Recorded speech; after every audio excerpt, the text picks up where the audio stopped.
In today's video, I'm going to teach you how to create and manage schedules in Zendesk Support, covering key steps, best practices, and important considerations for different plan tiers. Whether you're new to Zendesk or looking to refine your existing setup, this guide will help you tailor your support hours to meet your business needs effectively. To begin, we'll dive into the Schedules feature, a crucial tool that allows you to define your business hours, that is, the time when your support team is available, and specify holidays, the days when support isn't available. This setup ensures your support workflows function properly, maintaining clarity and consistency for your team and customers alike. First, navigate to the Admin Center. From there, you'll head over to Objects and Rules, followed by Business Rules, and then click on Schedules. This will bring you to the scheduling management area where all the magic happens. If you're using the Enterprise plan and you need more than one schedule, you're in luck. You have the flexibility to add multiple schedules here.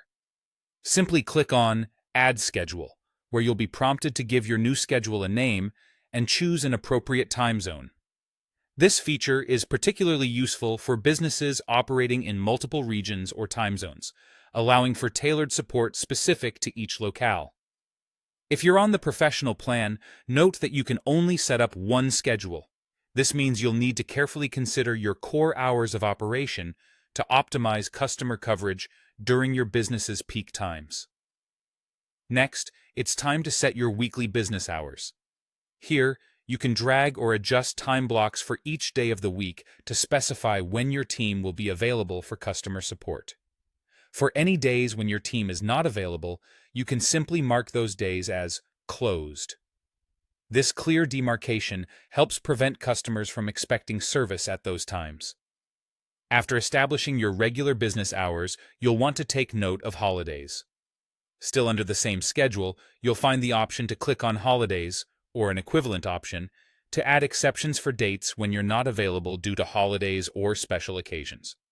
You'll select both a start date and an end date for each of these periods to ensure the schedule accurately reflects your availability during these times. Once you've fine-tuned your business hours and holidays, don't forget to save your schedule to ensure all your customizations are applied and ready for implementation. For those of you on the Enterprise plan who set up multiple schedules, you might find it necessary to create specific triggers. These triggers essentially dictate which schedules should apply to certain tickets or groups, allowing for a more tailored approach to ticket management. And there you have it, a comprehensive guide on how to create and manage schedules in Zendesk Support. Equipped with this knowledge, you'll be ready to streamline your support operations, align with customer expectations, and enhance the efficiency of your support team.